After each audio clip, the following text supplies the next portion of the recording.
This is the Hidden Killers podcast with Tony Brueski. Featuring author, psychologist, and daily contributor, Siobhan Scott. The trial of Adam Montgomery is underway. He, of course, facing second-degree murder charges in the death of his daughter, Harmony Montgomery. It's already turning into a contentious battle in the courtroom, with the defense arguing that, you know what, this was not Adam. This was his wife at the time that had everything to do with it, and he has been sticking up for her all of this time.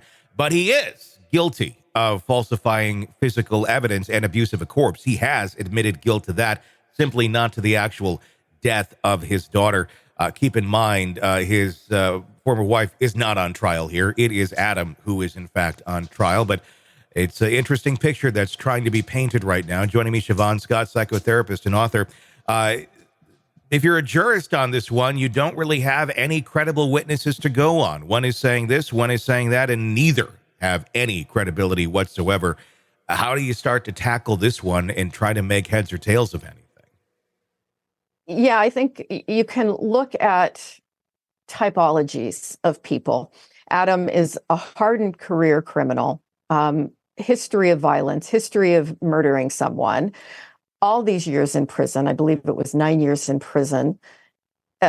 We have photos of his wife, Kayla, with bruising, severe bruising inflicted by him. Odds are that Adam was not the ideal father here. And I think if I was weighing the evidence, I mean, how can you be anyone, let alone a judge or a CPS worker, and think that this guy is going to be a safe parent or an adequate parent? I mean, it's just atrocious that Harmony was taken out of a stable foster care where she was thriving and placed with this guy who clearly had a secondary gain, if it was nothing more than to get her welfare money that was being paid for her. It's just watching the testimony that I've been able to watch, it just makes me sick. And then to continue to get the welfare money for her by not ever saying she's gone, which they clearly found a way to keep taking those checks every single month for several years. I can probably believe that this was not intentional. I can understand that. I don't think anyone truly did try to kill Harmony Montgomery, but when you're that strung out and you're that much gone to reality and the rest of the world, it's easy to see how this actually did go down. But when we're looking at this, and one of the most heartbreaking things of the testimony that I've seen so far was the foster home that Harmony had gone into.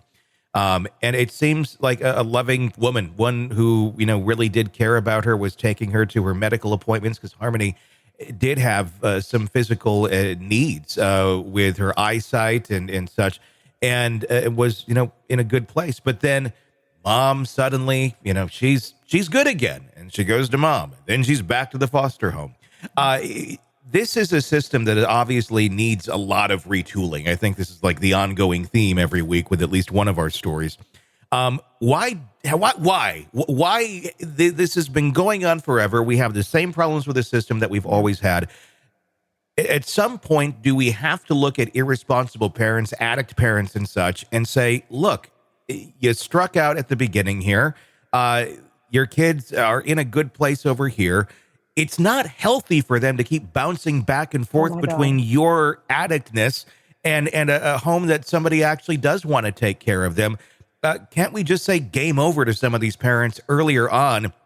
Like, if you weren't ready then, you're not ready now. And even if you are ready now, how should we trust you? Why should we trust you? Because I'm going to guess more times than not, it doesn't necessarily work out in the benefit of the children. But there seems to be so many rights for people simply because they were the one who had the egg or the sperm to begin with. Yeah.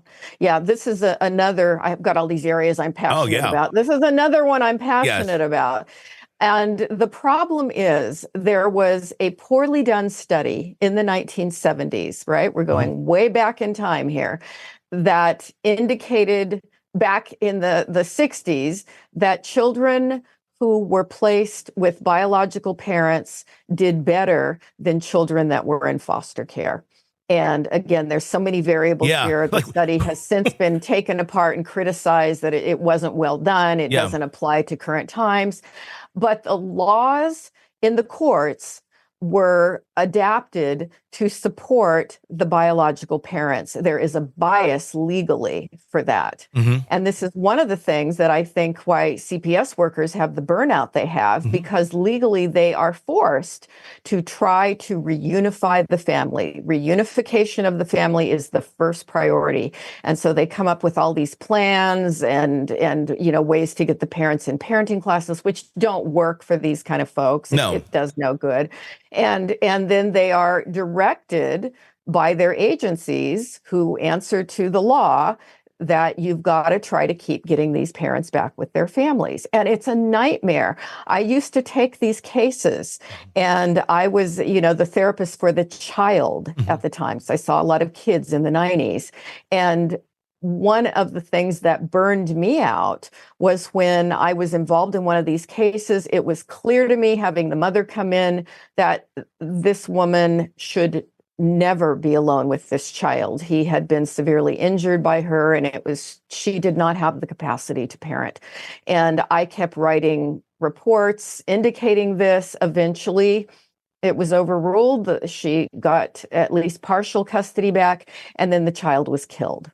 And that case gave me PTSD. Yeah. I mean, I dreamed of him for years, and it was just horrifying. And I stopped working with children. Yeah. And that was for my own mental preservation. Yeah. I would work with teens, but not with little kids. There were just so many cases like that. And so, again, we need to take some action, probably. How do we change the bias of the court at this point? This is more of a legal question, so I'm not sure how to do it.